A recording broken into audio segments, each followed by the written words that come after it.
Morning, sir. Good morning खुशी।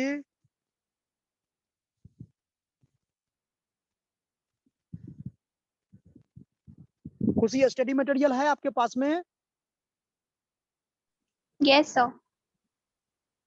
थोड़ा study material में देखिए तो क्वेश्चन जो है वो क्वेश्चन स्टडी मटेरियल से आप बनाई हो।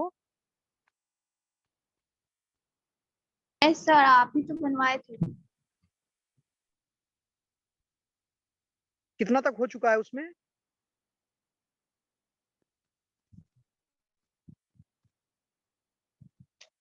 कोई ऐसा क्वेश्चन जो आपको टफ लग रहा हो, समझ में नहीं आ रहा हो?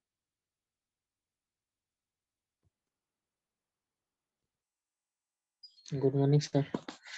Good morning all of you.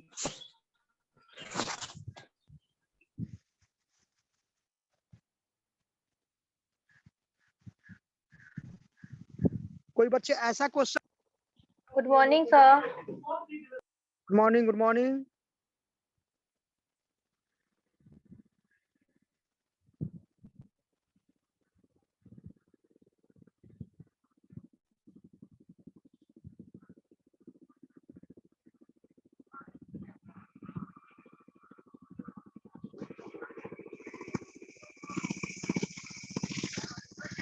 आप क्वेश्चन को थोड़ा जो है ना, क्वेश्चन थोड़ा स्क्रीन शेयर कीजिए।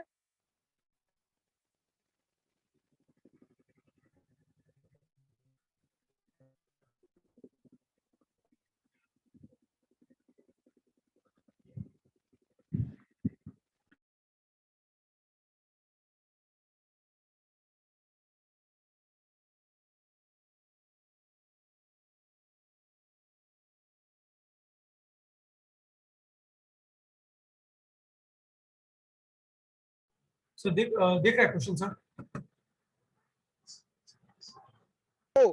हेलो। Yes sir. ये बहुत Yes, sir. छोटा सा, आप बहुत छोटा सा भेजे हैं। सर इसमें दो पार्ट में डिवाइडेड है सर, बात ये है। ये तो बच्चे डेप्रिसिएशन ये चैप्टर का है। ये तो डेप्रिसिएशन चैप्टर का है बच्चे। डेप्रिसिएशन आप लोग का चल रहा है, सिंगल एंट्री सिस्टम चल रहा है। Sir, depreciation चल रहा है। डेप्रिसिएशन चल रहा था सर, सिंगल एंट्री चल रहा था सर। ओके ओके, सॉरी बच्चे। तो डेप्रिसिएशन में आज का टॉपिक जो है वो प्रोविजन वाला तो नहीं बताया, उसमें बताया वो पहले जो कल जो बताए थे डेप्रिसिएशन में, वो समझ में आया था? Yes sir. Yes, sir.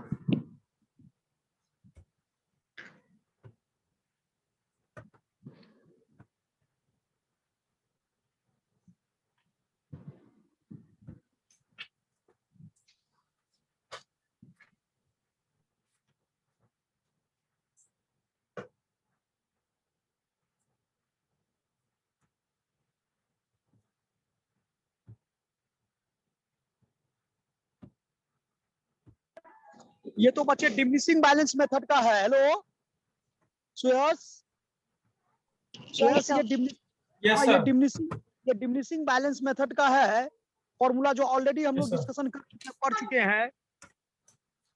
Yes करना सर, कुछ नहीं है। डेप्रिसिएशन हम लोग कंप्लीट हो चुका है सर क्वेश्चन सारा। हाँ, तो डेप्रिसिएशन का तो प्रोविजन का टॉपिक नहीं, प्रोविजन का प्रीवियस क्लास में कल जो पढ़ाए थे वो समझ में आया था। यस सर, उसका क्वेश्चन नहीं है सर। उसमें से कोई क्वेश्चन अगर पूछना है बच्चे तो आप लोग पूछ सकते हैं, अदरवाइज हम चलेंगे। उसमें एसेट्स डिस्पोजल में एक टॉपिक छूट गया है।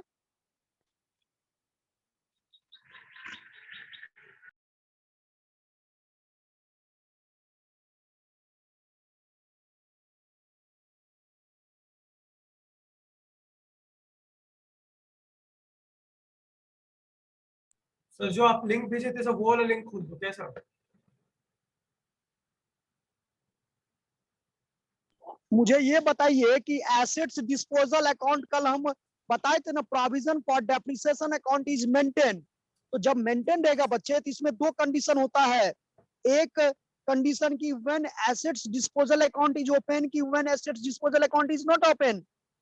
तो कल के क्लास में जो बच्चे हम आपको बताए थे वो टॉपिक था when assets disposal account is not open.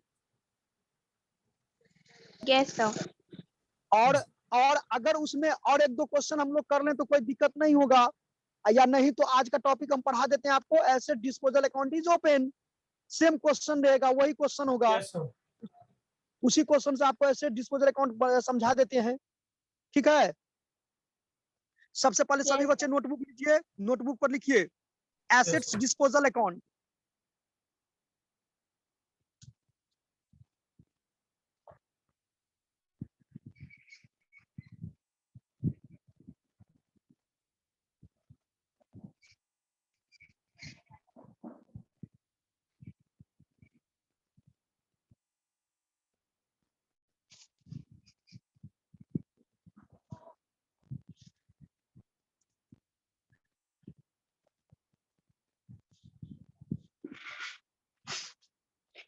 Assets disposal account means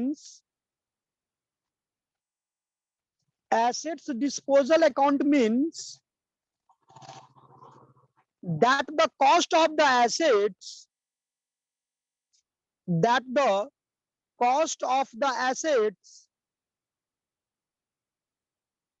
and also the provision for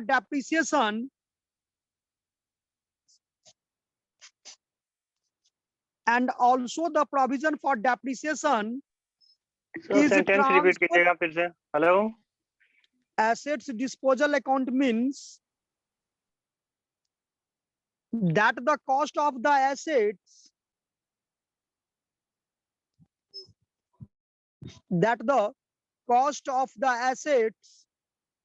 and also the provision for depreciation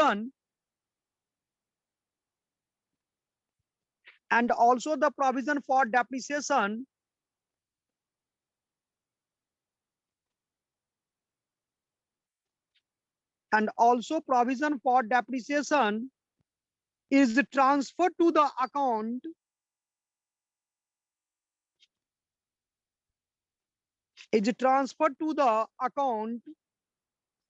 at the time of its sale. At the time of its sale.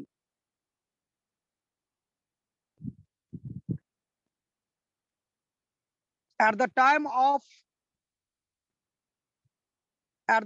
of its sale. Sale का मतलब disposal, bracket में disposal आप लिख सकते हो।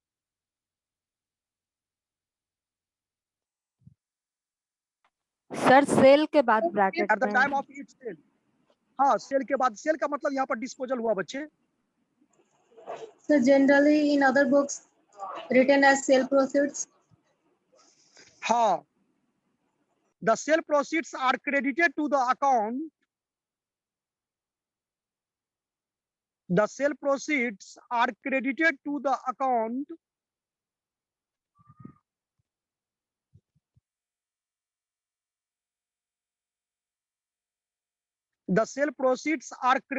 the account and gain or loss. And gain मतलब profit, and gain or loss on sale of its disposal is determined. And gain or loss on sale of its disposal is determined.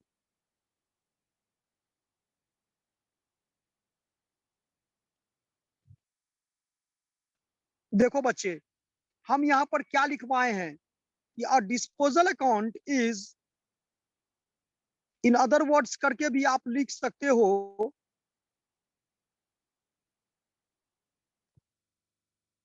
नहीं तो इतना sufficient है, जो लिख पाए हैं वो सफिशियंट है। कि एसेट्स डिस्पोजल अकाउंट क्या हुआ, बच्चे ध्यान से समझना। एसेट्स डिस्पोजल अकाउंट हम उस अकाउंट को कहते हैं जिस अकाउंट में हम लोग सेलिंग प्राइस के साथ साथ जो एसेट्स का कॉस्ट है, वो एसेट्स के कॉस्ट को हम लोग एसेट्स अकाउंट से ट्रांसफर करते हैं, और जो उस पर्टिकुलर एसेट्स, देखो बच्चे, उसी एसेट्स को ट्रांसफर करेंगे डिस्पोजल में जिस एसेट्स को हम बेच रहे हैं। आवाज सुनाई दे रहा है सबको clear? Yes sir. Yes, sir. हाँ, तो एसेट्स डिस्पोजल अकाउंट सिर्फ उसी एसेट्स का अकाउंट क्रिएट होता है जो एसेट्स हम सेल करते हैं। यानी सेल करने वाले जो भी एसेट्स हैं उसको हम एसेट्स अकाउंट से ट्रांसफर करते हैं, किसमें? एसेट्स डिस्पोजल में। यानी cost of assets is transfer to assets account, from assets account to asset disposal account. तो इसका बच्चे एंट्री होता है कि assets disposal account DR to assets account. ठीक है, जर्नल एंट्री सभी बच्चे लिख लीजिएगा। फर्स्ट एंट्री है for transfer of cost of assets, bracket में सेल लिख दीजिएगा, वो एसेट्स जो जिसको हम सेल करेंगे। For transfer of cost of assets, तो एंट्री हो जाएगा assets disposal account DR to assets account. Sir, original cost. Original cost, जिस ओरिजिनल कॉस्ट को जितना में हम बेच रहे हैं, जैसे मान लो 5 लाख का मशीन है और उस 5 लाख में से 1 लाख मशीन को बेच रहे हैं, तो सिर्फ 1 ही लाख को ट्रांसफर करेंगे, 4 लाख एसेट्स ही अकाउंट में रहेगा। Okay, sir. सर एंट्री फिर से बोलिएगा तो।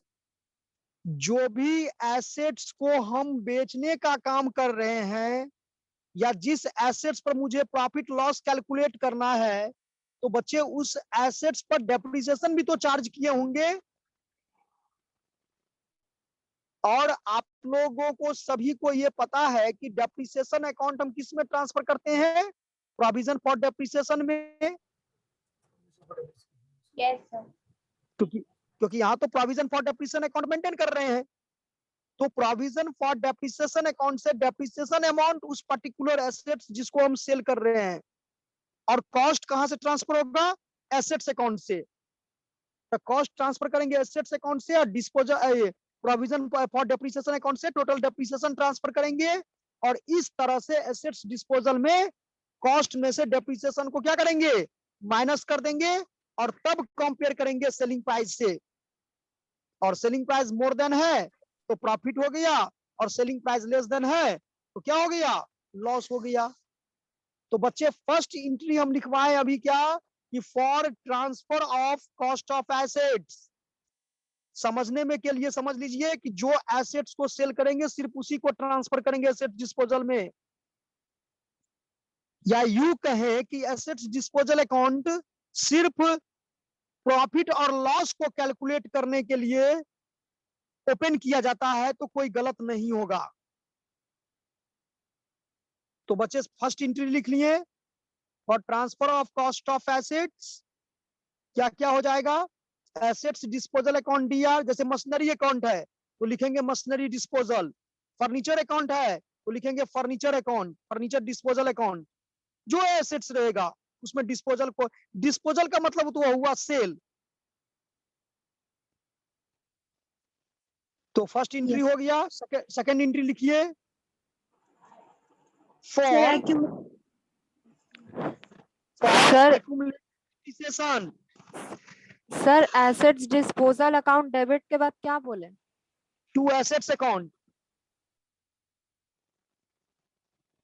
दूसरा एंट्री लिखिए for accumulated depreciation transfer from, for accumulated फिर से बोलिएगा डिप्रिसिएशन, तो। For accumulated depreciation is transfer from provision for depreciation account, provision for depreciation account to assets disposal account, to assets disposal account। ये question आया, ये sentence आया समझ में बच्चे सभी को? सर 2 में क्या हेलो, बोले? To assets disposal account. Yes, sir. तो एंट्री लिखिए provision for depreciation. Depreciation means, sir. हाँ, एंट्री लिखिए बच्चे provision for depreciation account DR to assets disposal.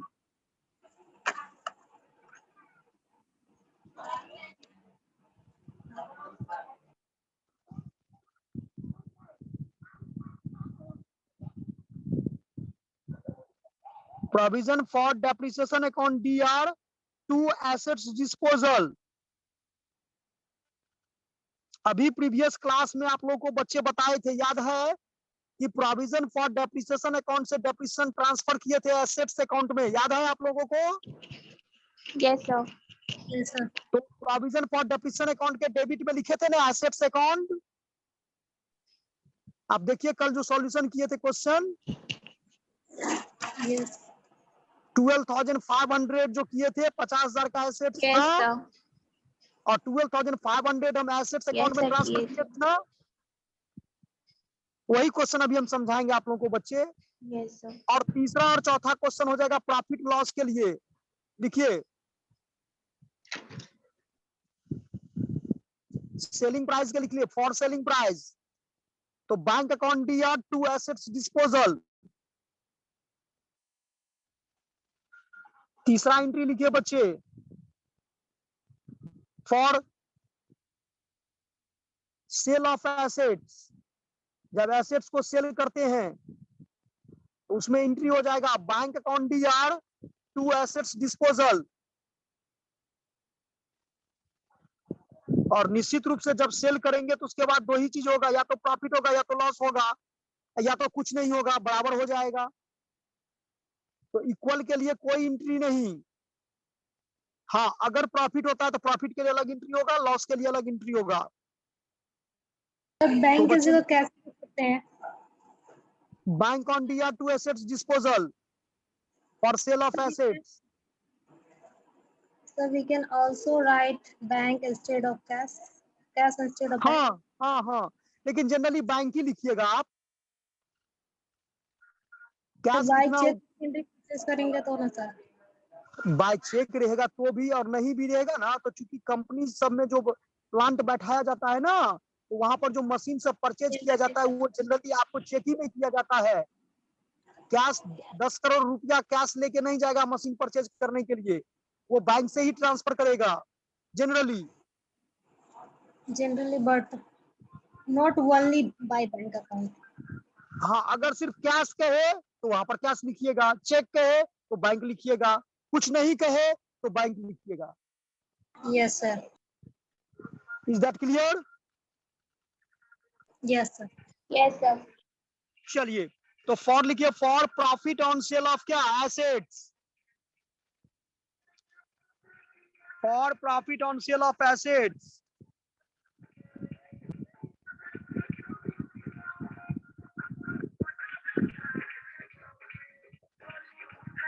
For profit on sale of assets.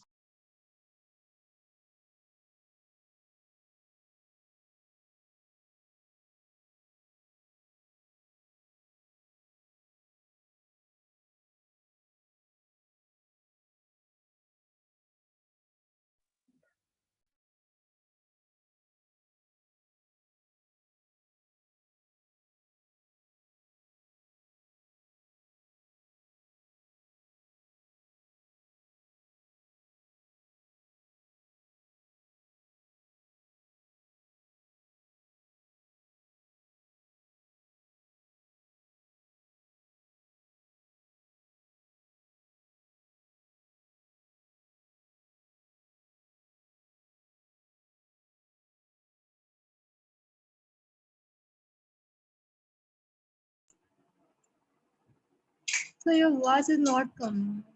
Hello, वो बच्चा कुछ डिस्टरबेंस था, आवाज का कुछ डिस्टरबेंस था, सॉरी। चलिए, तो किस टॉपिक पर हम लोग थे? For profit on sale of assets. Assets. Yes. तो बच्चे लिखिए assets disposal account DR to. अब टू में यहाँ पर दो लैंग्वेज है, या तो Yes. स्टेटमेंट ऑफ PL लिखिए या तो प्रॉफिट एंड लॉस लिखिए। Yes, sir. Statement of लिख लिए? PL. हाँ, स्टेटमेंट ऑफ PL ब्रैकेट में लिख देंगे प्रॉफिट। दोनों सेम ही हो गया सर, तीनों ना। हाँ, सर आकाश मीटिंग रूम में सर। एसेट्स डिस्पोजल अकाउंट अगर हो जाएगा बच्चे, एसेट्स डिस्पोजल अकाउंट में जब प्रॉफिट, जब चूंकि सेलिंग प्राइस को हम एसेट्स डिस्पोजल में दिखाएंगे तो लॉस प्रॉफिट होगा, वो भी तो फिर हम एसेट डिस्पोजल में ही करेंगे ना। तो एसेट डिस्पोजल अकाउंट दिया टू स्टेटमेंट ऑफ पीएल या टू प्रॉफिट एंड लॉस। बहुत सारा राइटर उसको स्टेटमेंट ऑफ पीएल लिखा है, बहुत सारा राइटर सिर्फ प्रॉफिट एंड लॉस अकाउंट लिखा है। Sir directly to P&L account लिख सकते हैं क्या? P/L। हाँ, तो लेकिन ब्रैकेट में आप लिख दीजिएगा प्रॉफिट, ठीक ओके है। सर। चलिए अपोजिट इंट्रीज का लॉस के लिए अपोजिट लिख लीजिए, for loss on sale of assets, for loss on sale of assets. इसका सर डेबिट में स्टेटमेंट ऑफ पीएल होगा ना? Yes yes, statement of PL account दिया to assets disposal.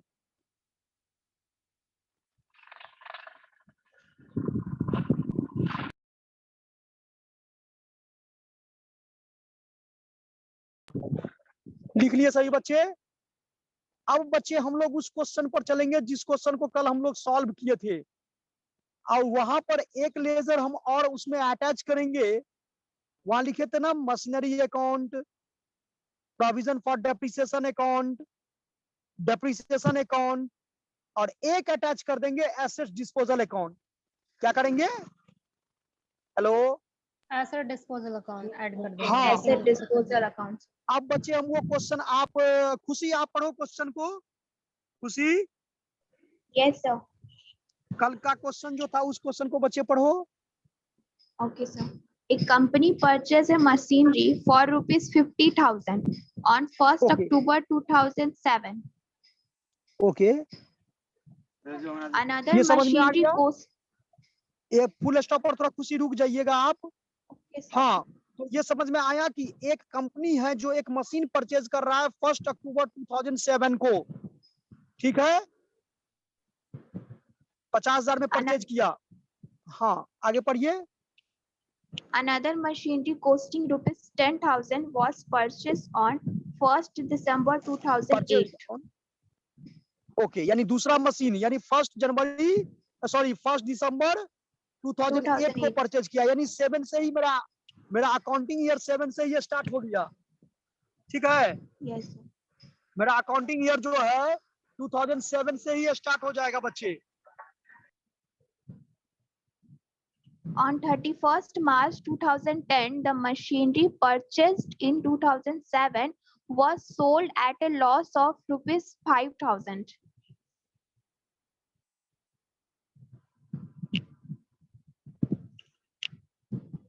Hello, sir. ये आया समझ में? सभी बच्चे को समझ में आया कि 31 Yes, sir. मार्च 2000 यस सर। क्या कर रहा है? 31 मार्च 2010 को 10. वो मशीन बेच रहा है जो मशीन 1 अक्टूबर 2007 को परचेज किया था। यस या no? Yes, sir. Yes, sir. ये कौन मतलब Yes, मेरे sir. पास दो मशीन है, एक मशीन 50,000 का है, दूसरा मशीन 10,000 का है। 50,000 वाला मशीन जो है सो 1 अक्टूबर 2007 को परचेज किया, और जो अनदर मशीन 10,000 वाला है वो 1 दिसंबर 2008 को परचेज 8 को। किया। तो दो मशीन दो डिफरेंट डेट में परचेज किया है, और वो मशीन जो 1 अक्टूबर 2007 को परचेज किया गया था वो बेच रहा है 31 मार्च 2010 को। 2010 क्वेश्चन का yes, sir. क्वेश्चन का समरी अभी तक यही है बच्चे। 5,000 के लॉस पे सर। हाँ, 5,000 के लॉस पर, वो तो हम लोग WDV जब निकालेंगे तो पता चल जाएगा हम लोगों को, ठीक है। आगे पढ़िए बच्चे। The company charged depreciation at the rate 10% per annum on original cost method. हाँ, 10% per annum on original cost, यानी इसमें मेथड कोई भी चेंज कर सकता है, इसमें कोई दिक्कत नहीं है, ठीक है। तो ओरिजिनल कॉस्ट मेथड है, यानी एक बार निकालेंगे तो वही हर एक साल हो जाएगा। Yes, sir. चलिए आगे बोलिए। Accounts are closed on 31st March every year. जैसे ही Prepare 31 machinery. मार्च, हाँ, जैसे ही 31 मार्च दे दिया तो इसका समझ में आएगा आप लोगों को कि अगर 31 मार्च दे दिया है तो 2007 अक्टूबर को परचेज किए तो 7 to 8 इसका अकाउंटिंग ईयर Yes. क्या होगा? 1 अप्रैल 2007 से लेके 31 मार्च 2008 तक, Yes, sir. फिर 8 से 9, फिर 9 से 10, यानी ये एसेट्स जो यूज किया वो कंप्लीटली 2 ईयर किया और 6 मंथ, हाँ या ना? Yes, sir.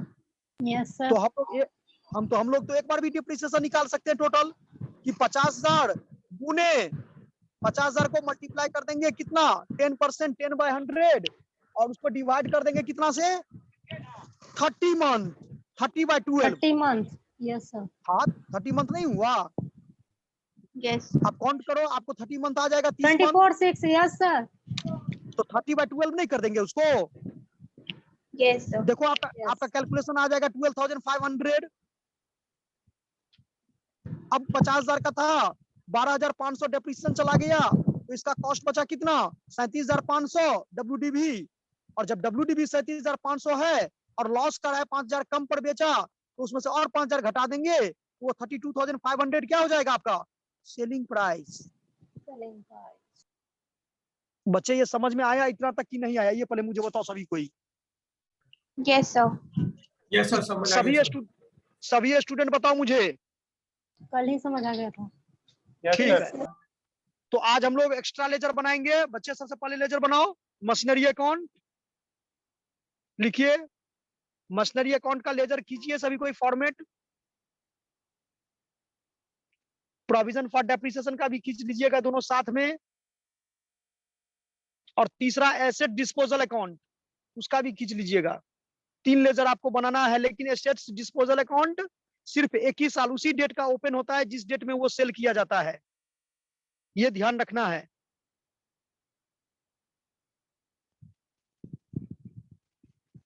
चलिए, आई थिंक एसेट्स का लेजर आप लोग खींच लिए होंगे, ओपन कर लिए होंगे।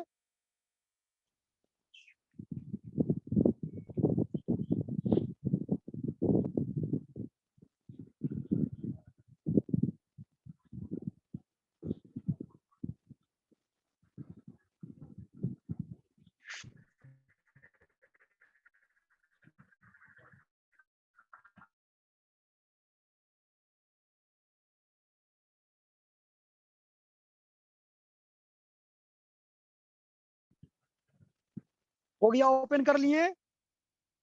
लिखिए एसेट्स अकाउंट में बच्चे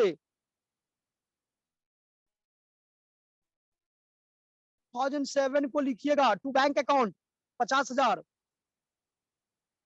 क्योंकि एसेट्स जब परचेज करेंगे तो क्या एंट्री होगा एसेट्स अकाउंट या टू बैंक अकाउंट 50,000। फिर बच्चे लिखिए 31 मार्च 2008 को बाय बैलेंस CD 50,000। फिर CD से BD कीजिए 1 अप्रैल 2008 को टू बैलेंस BD 50,000।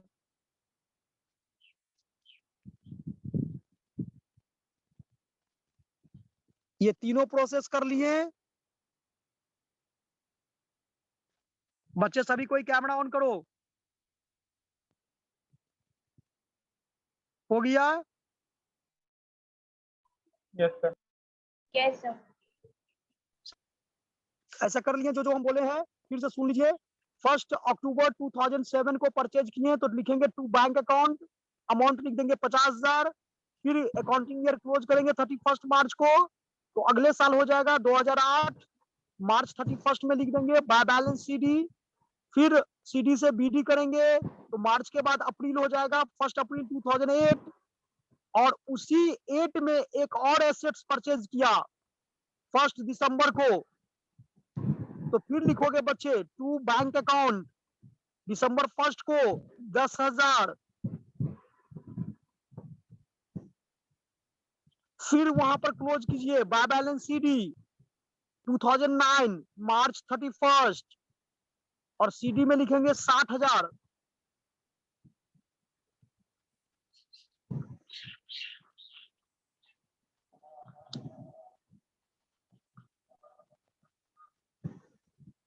फिर अप्रैल लिखेंगे 2009 अप्रैल में टू बैलेंस BD 60,000।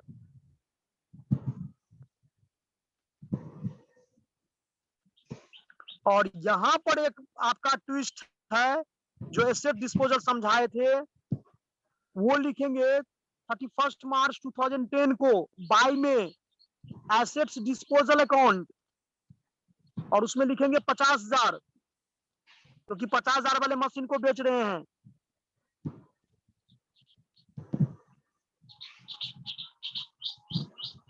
और उसी डेट में मार्च 31, 2010 को by balance CD 10,000 assets account close हो जाएगा।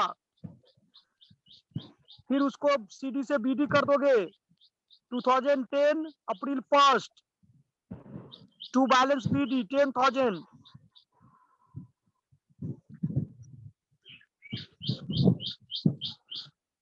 ये समझ में आया? एसेट डिस्पोजल जो किए सो जितना कॉस्ट का, यानी जो एसेट्स को हम बेच रहे हैं उस एसेट्स को एसेट्स डिस्पोजल में ट्रांसफर करेंगे बच्चे,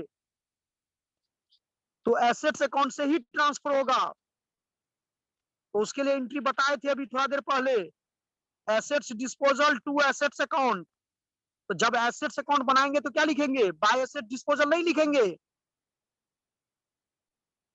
Yes, sir. ओके, तो अब आइए यहाँ पर प्रोविजन फॉर डेप्रिसिएशन अकाउंट बनाइए। Sir bye machinery disposal account होता है। हाँ, बाय मशीनरी डिस्पोजल, एसेट्स का नाम हुआ मशीनरी है, बाय मशीनरी डिस्पोजल हो जाएगा। बाय बैलेंस सीडी कर दीजिए, उसके बाद 10,000।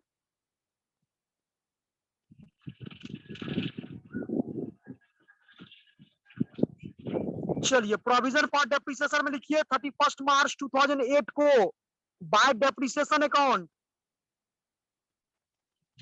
2500। सर यस, बताइए। सेलिंग ही कर रहे हैं प्रोविजन फॉर डेप्रिसिएशन का, इसके लिए।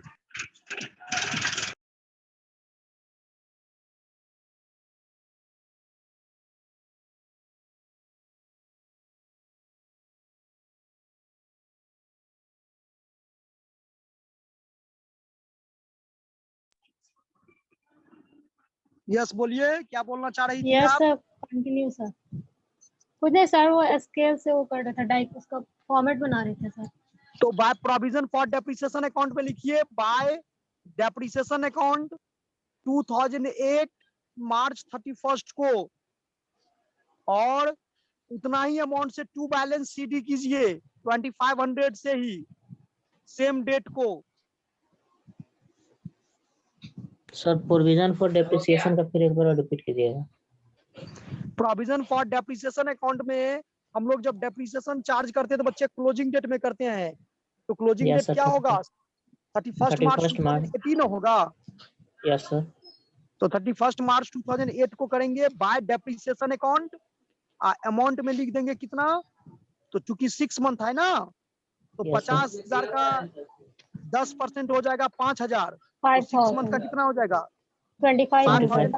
5,500. हाँ, तो वही 2500 हो जाएगा हाफ। फिर उसी में उसी साल टू बैलेंस सीडी कर दीजिए बच्चे, टू बैलेंस सीडी 2500 कर दीजिए 31 मार्च 2008 को।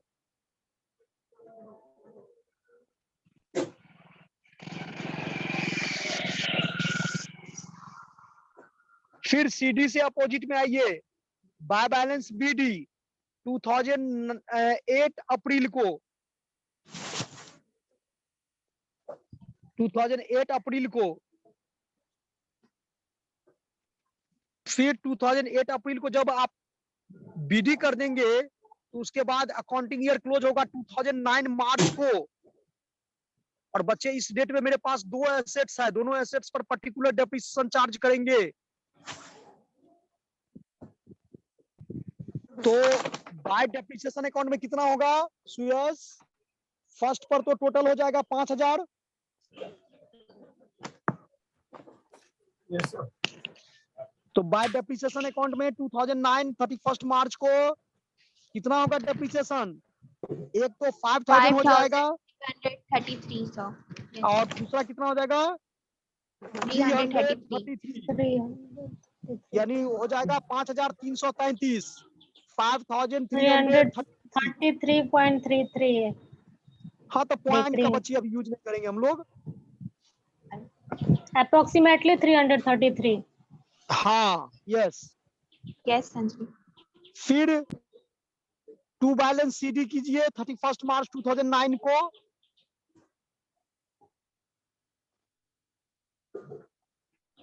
फिर सीडी से बीडी में आइए 2009 अप्रैल को।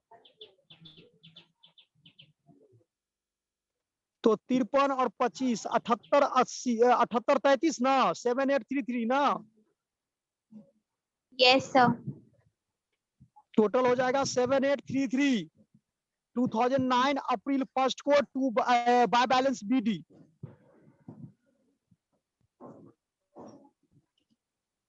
अब इस डेट में मुझे क्या करना पड़ेगा, फिर क्लोजिंग ईयर का डेप्रिसिएशन क्लोजिंग डेट का लगाइए पूरा टोटल। तो 2010 31 मार्च को हो जाएगा bye depreciation account.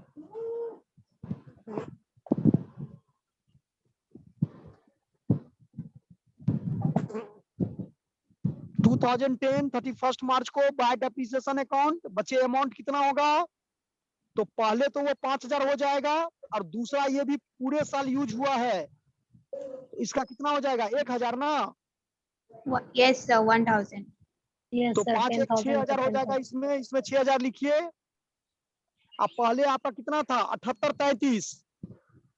Yes, sir. 7,800. Yes तो सर टोटल कितना हुआ 7 6 13 यानी 13,000। 13,833। 833. Very good. 13,833। अब इसमें अब देखो अब हम इसमें क्या करेंगे, एसेट डिस्पोजल में ट्रांसफर करेंगे वो एसेट्स का डेप्रिसिएशन जो बेच रहे हैं। Yes. हाँ या ना। Yes sir Yes, yes sir sir. तो लिखिए 31 मार्च 2010 टू में to machinery disposal account. To machinery disposal account.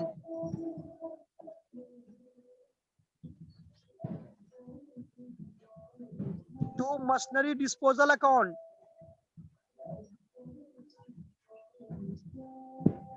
To machinery disposal account bracket में बच्चे समझने के लिए लिख लीजिए। पहले साल में डेप्रिसिएशन आया था 2500, दूसरे साल में 5000 और तीसरे साल में 5000। तो टोटल अमाउंट Yes. कितना हो गया 12500। 12500 को 12,500.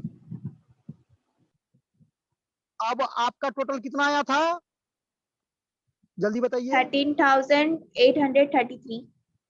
तो उसमें से घटाइए 12500। 1,333। Very good.